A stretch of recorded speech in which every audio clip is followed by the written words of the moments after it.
So yeah, so please just go ahead and put that thing on your 3x5. You can student in my other class, she done a really neat thing with her word processing. I guess it was a word processing. She'd taken the whole unit circle and she shrunk it down, and she had the ruler up there. It was like 5 inches wide. The ruler on the.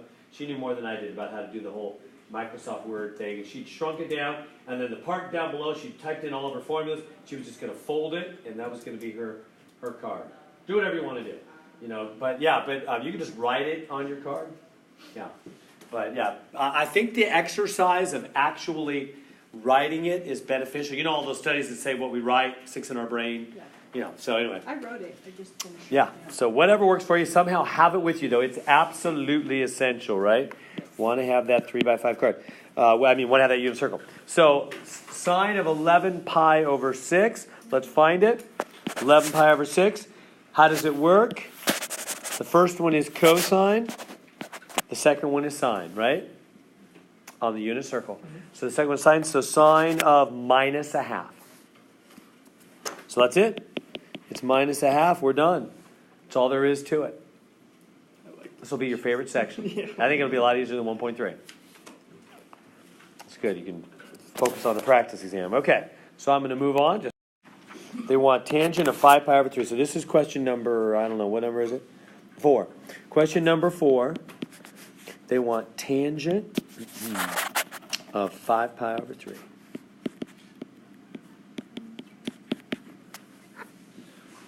So try that one. Tangent of 5 pi over 3. So find 5 pi. Now remember the definition of tangent. That should be on your 3x5 card too. I'll write it up again here on the sideboard.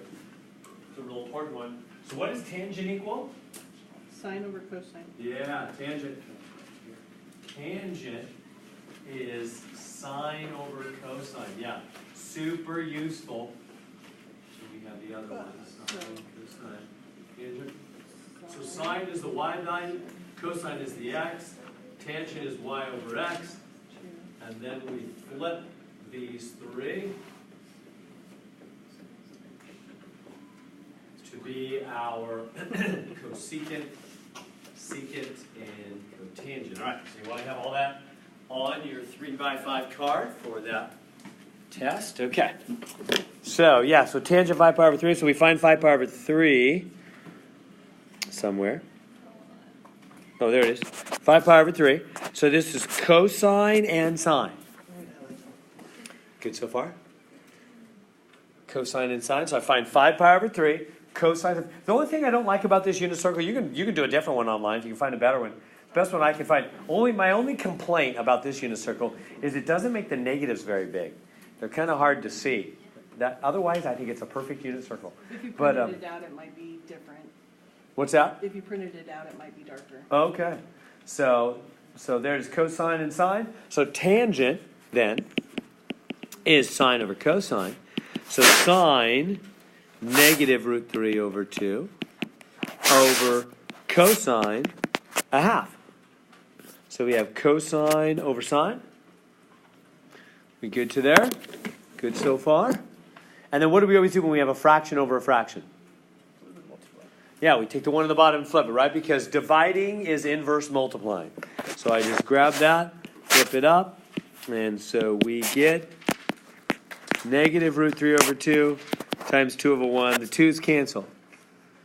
Right? And you know what? Have you seen the pattern here? If you want to save time, have you seen what always happens? You could just have done it right back here. See how these, when they have the same denominator, they always just end up canceling, right? And it's going to be root 3, negative root 3, over 1, and that's just negative root 3, and we're done. Have you seen that? I mean, that's what always happens when you grab that bottom, you flip it up, those 2's are going to cancel. So you can just cancel them out right there and just say it's minus root 3 over 1. That's what will happen. It's negative root 3. You good? On that?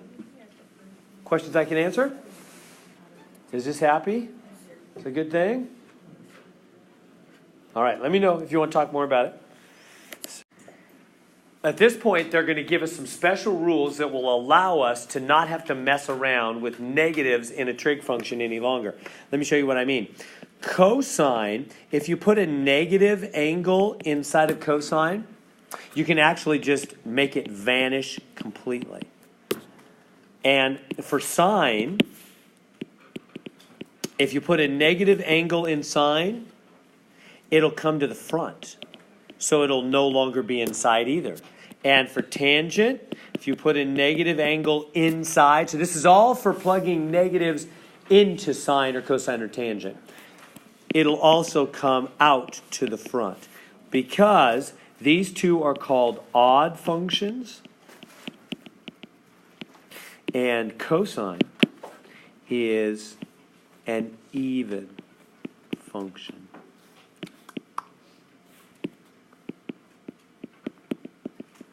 Okay, so in other words, what those rules are telling you, those are going to be super convenient. You'll like those. In fact, you might wish we had them earlier. In other words, we're never going to need to mess around with negative angles again, is what those are saying. It'll make me happy. Yeah, it does. It should make you happy. If you're understanding it, it'll make you happy. So if somebody gives you something like tangent of negative 300 degrees, you don't have to go on the circle and think about the negative is down and all that monkey business. This says, hey, if you got a negative in there, just pull it to the front. Just grab that and pull it to the front. The negative will just come to the front. So then you just go to the unit circle, find the tangent of normal 300, and then when you get the answer, pop a negative in the front. You're done. So for sine or tangent, the negatives just come to the front.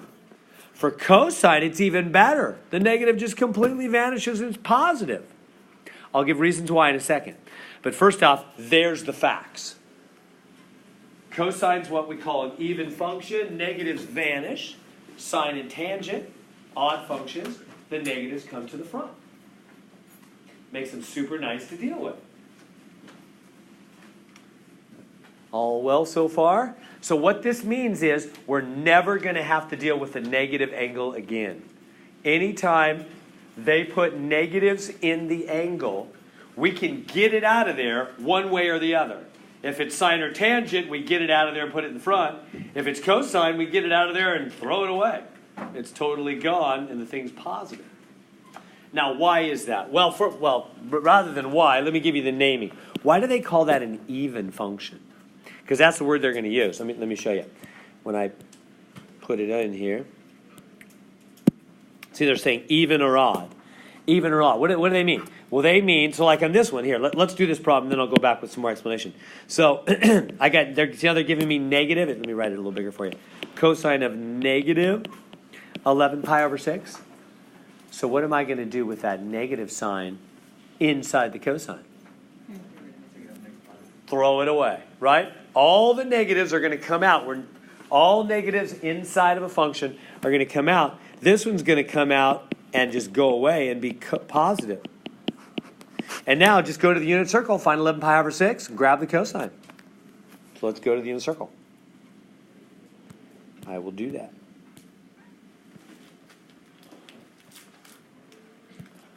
So 11 pi over 6, right here, cosine sine. Cosine is root 3 over 2, right? So positive root 3 over 2, done. So I never had to go, okay, where's negative 11 pi over 6? It's going backwards. Should I add a 360? Or, you don't got to mess around with that. Never again. Those days are over. They were only 3 days, Monday, Tuesday, and Wednesday. Never long in the summer. Those long days are over. No more negatives. You think, why didn't you tell us on the first day? Well, we had plenty of other stuff on the first day. So negatives inside never have to stay there. They always come out. Sine and tangent, they come to the front. Cosine, they vanish completely.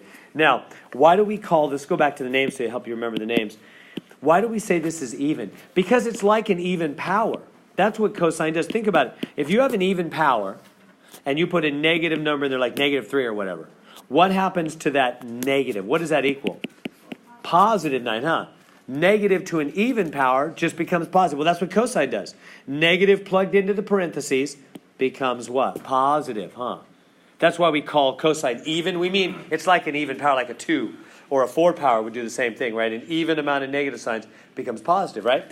Well, what about odd? Odd is like a third power. What if I put a negative number, like negative 2 or whatever, into an odd power, like the third power? What would that be? Well, that'd be negative 2, negative 2, negative 2. 2 times 2 is 4 times 2 is 8. It'd be 8. And what would be the sign? What is 3 negatives? see the negative would come to the front. That's why we say these guys are like a third power. They're like odd. Sine and tangent do what an odd power would do.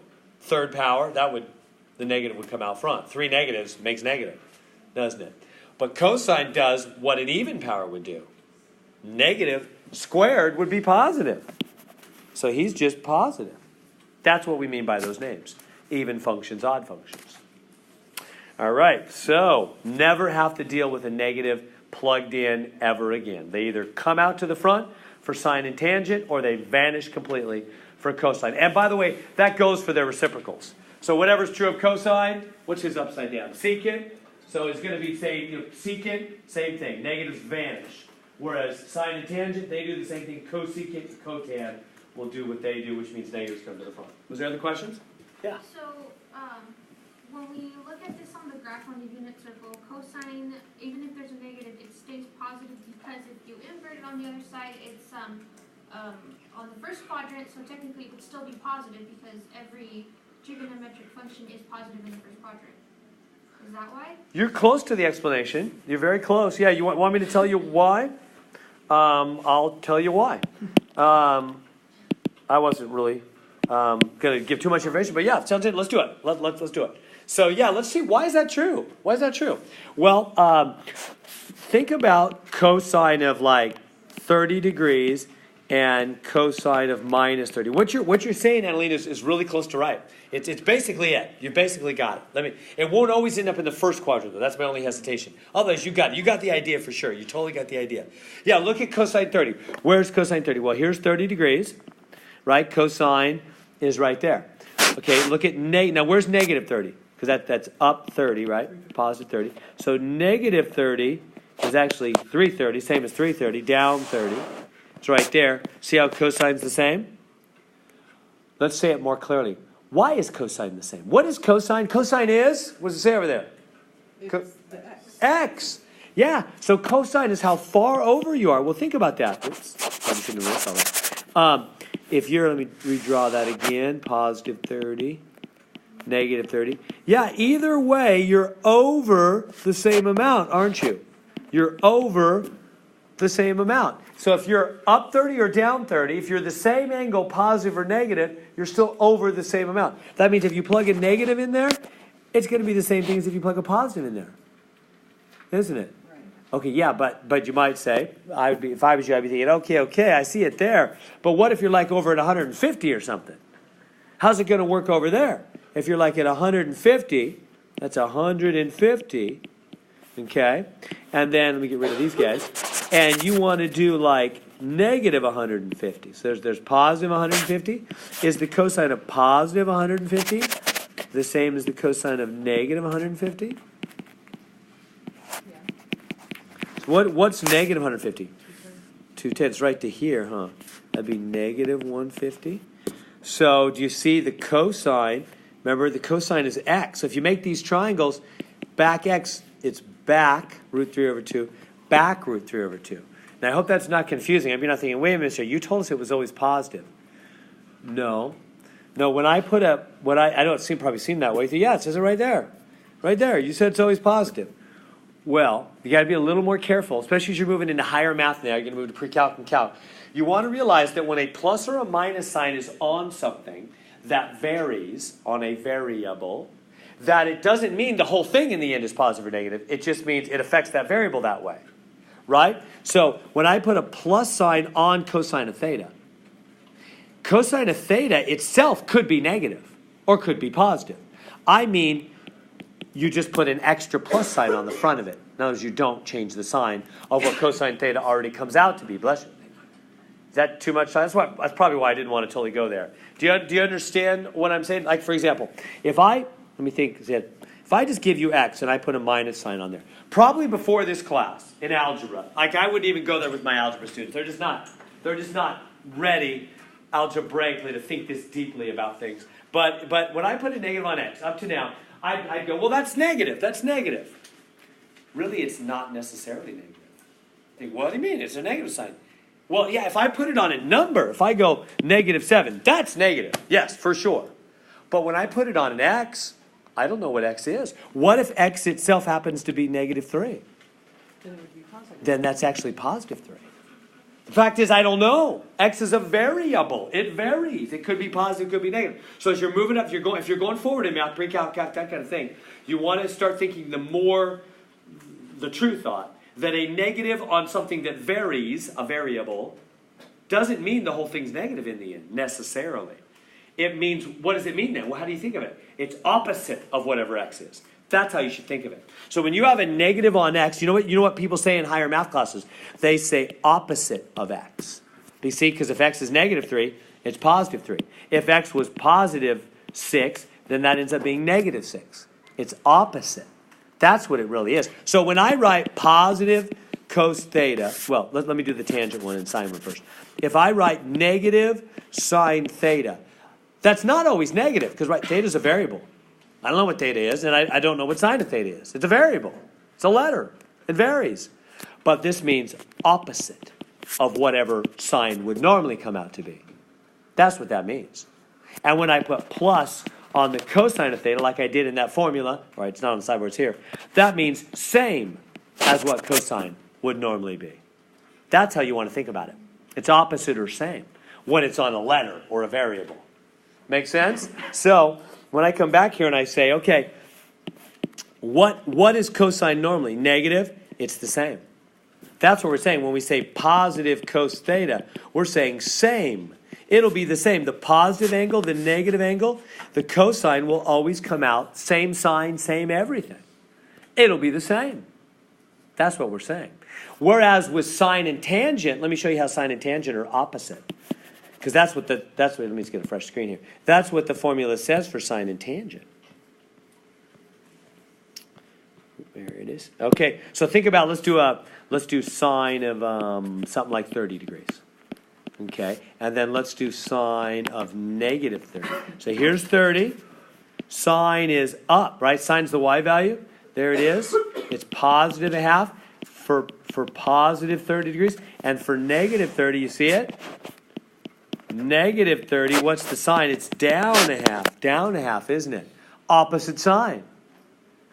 And that's what we're saying. When we say sine of a negative angle, you put the negative in the front. What we're saying is opposite. Opposite. That's what we're really saying in those formulas. That's what they're saying in math formulas as you move up the line. When they take a minus in front of something, they're saying opposite of that thing. That's what it really means. All right, good deep question there. No, that's good. That's a good one. I don't know how many of those deep ones we can afford, but it's a good question. I was going to avoid. All right, so on this one they're saying 10 times the sine of negative t. What have we just talked about how we never have to leave negatives in the principle? Want to make this a little bigger? Jose, can you see that way back there? Let me make it a little bigger. Okay, so there's our question. So, okay. So what am I going to do with that negative inside the parentheses? We never leave negatives inside of any trig function from now on. What am I going to do with that negative? Put it in front of the 10. Yeah, for sine and tangent, it comes to the front. For cosine, it just becomes positive. Either way, it leaves. So I'm going to pull this one to the front. Become negative 10 sine t. Good so far? I just pulled it to the front, because what I can do for sine and tangent, if that was cosine, I would pull to the front and make it positive. So now, what is sine t? Well, they gave me this kind of funny thing here. They said, hey, sine t is a. Why are they doing that? They're just giving a name. There's nothing more fancy than, let me write it here. Sine t is a. It's kind of like me naming my pet. Hey, you're Rover.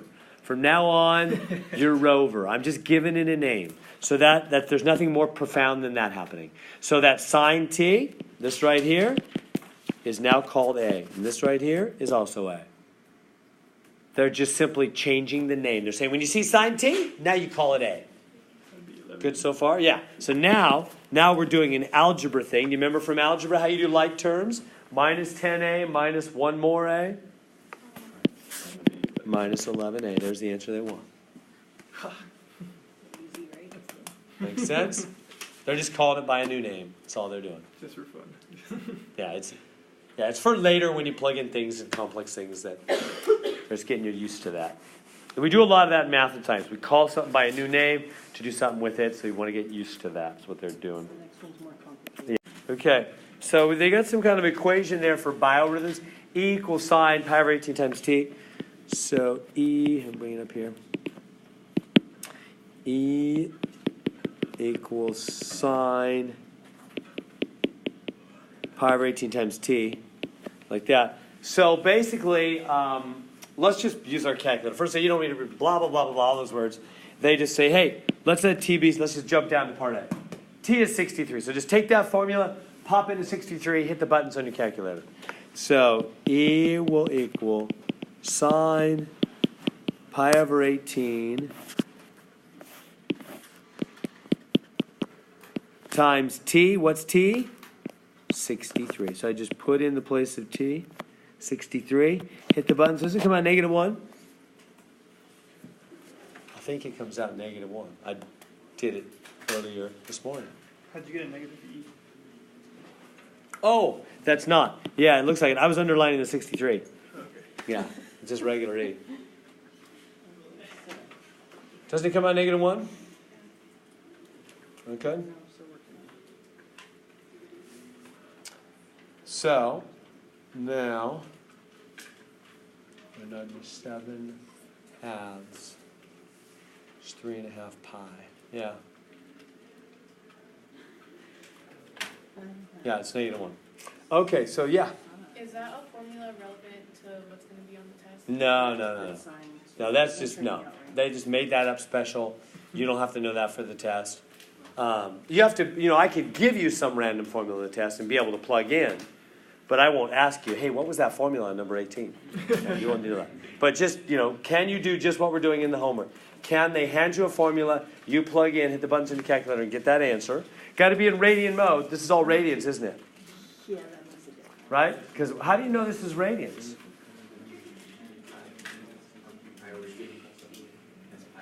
Well, there is a pi there, but that's not the reason. Because there's no degrees. There's no degrees. Right? They don't have to put a pi. They can just have 63 over 18. It's still radians. If there's no degree symbol, it's radians by default.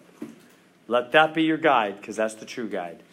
So if there was a degree symbol somewhere, that'd be degrees. If there's no degree symbol, that's radians. So go in radian mode, should get -1. Clarence? Just saying, so we're multiplying the 63 times that pi over 18. So we're going to do the whole common denominator thing, multiply out, and all that should come out to -1? Oh, no, I would just type this. This is all calculator. Oh. Just type this in your calculator. Yeah, just hit the buttons on the calculator. All that. Annie. Ani. Yeah, for the test, are we going to be doing it, like, never mind. We'll look at the price tab today. I'm not kidding You'll see you. what it's like on the test. So we got that one. Now, they have you do a bunch of other ones, 72, 81, 90, blah, blah, blah, blah, blah. I want you to plug in a bunch of them. I'm going to go ... and I'm going to go to the last one, Let me see if I can use. which is 99, and you're also going to get -1. You can try it in a calculator if you want. All So this is just trying to figure out how to use my calculator. yeah, make sure you can do that in your calculator. Y'all good with that? Make sure you're in radian mode, and you get that to happen on your calculator. So we okay on those two so far? So I just did the first one and the last one. They started at 63. They ended at 99. You have to do each one. It's going to ask you for each Yeah, they're going to ask you for each one. So hit the buttons on the calculator, hit the buttons, hit the buttons, hit the buttons, hit the buttons. Describe what you observe. 9 would be 8 halves, 4, 5, 0. Yeah. 0 and 9 halves. Yeah, we good? We good there? Yeah. Okay, so this is a better phrase for my question. So on the test, like, are we always going to be in radian mode for, like, every single problem except for, like, when it comes to these where it doesn't have a degree symbol in there? Yeah, whenever they give you stuff without a degree symbol, you'll be radians. So this whole test is just going to be in radians, unless it's a problem like this where you have to, I mean, not like this, but like a different problem where you have to put degrees in it. So if they give you degrees, it's Well, degrees. is this like, what I'm saying is, like, is this problem the only one that, okay, never mind. See, I've lost my own questions. Yeah, no, I don't want to make it complex. Just if there's degrees, it's degrees. If there's no degree symbol, it's radians. But it's multiple choice, so if your answer's wrong, obviously you wanna check to see if you have it in degrees or radians, right? They'll give you- Sure, but there's also a none of the above option. Students always get really mad. Just tell you in advance, Monday after the test, you'll be like, Mr. Heron, I hate the none of the above. It's just what everybody says with every test. But I do put them there because I don't want just guessers. I want people that know what they're doing. And so some of them are none of the above. Sometimes the answer's not there, and I want you to know when it's not there and be very confident in that. So make sure you can't make it through by just guessing, right? So that's my job, to make sure you really know what you're doing on there and to help you do that. Yeah, Okay, never mind. Ani. Yeah, it's fine. Never mind. Okay. All right. So if you go through these and you do a bunch of these, I skip. If you do the 72, that's the next one. The 81, the 90. Let me just tell you what you're going to get. You're going to get 0. 1, 0, and then -1. And if you read all their blah, blah, blah, blah, blah stuff, they're saying these biorhythms help you to know your emotional state. So we're saying from 63, whatever T is, I don't even know what T is, T is measured in days starting at birth. Okay, so 63 days after birth. 72, 81, 90, 99. And then if you put your E, your whatever it is, emotional level. Every 9 days. Basically, what you see on a graph is you'll see it starts at -1. And -1 down here means you're low. You're emotionally low. Then it comes up to 0. Right, this is 0. And then it goes up to +1. That's your emotional high. Then it comes back down to 0, then back down to -1. So what it's doing, you see, is that. It's a sine curve, which we're going to get to in a moment. So it's basically like that. That's the, the -1, then 0, right? Height to 0, -1, 0, +1, back to 0, down to -1. That's what you're going to see. So then they ask the following question. So, final question, part B. What is the period of the emotional cycle? By the way, I like how they say, did you notice? Equation may not be based on actual studies. You notice that? Just a disclaimer. It cracks me up. Almost my favorite commercials, I love to just ridicule them while they're going on, is those ones where they do advertise medicines. And there's lots of those, aren't they? Where there's some new drug, and it's so funny because they'll show the person, oh yeah, I used to be doing terrible, and now I'm taking such and such, and it's great. Right? And the person's all happy and smiling and running around with their grandchildren. It's often an older person, right? With some condition. And then the voice will come on. Because they have to legally say all the possible side effects. And they're terrible, right? But they have to say them all by law. Probably there's a low chance of any of them happening. But the person will be all smiling.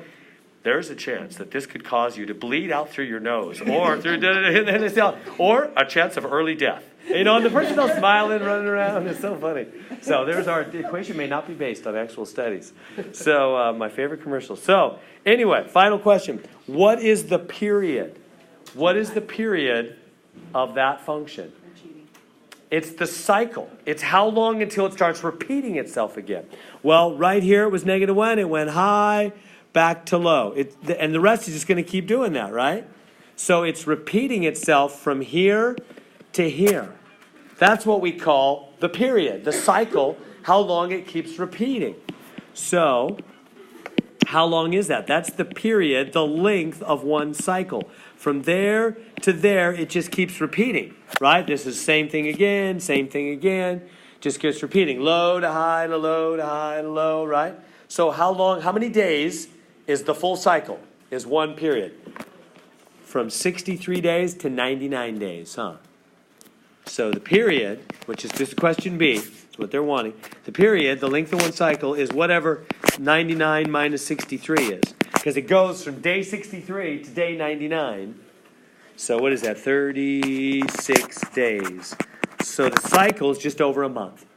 They're claiming you go from your emotional high to your emotional low just over a month. So the period's like the frequency of it? Yeah, kind of like that. Technically, if you go to higher math, period is upside down a frequency. Upside That's exactly. It's related to it. Yeah.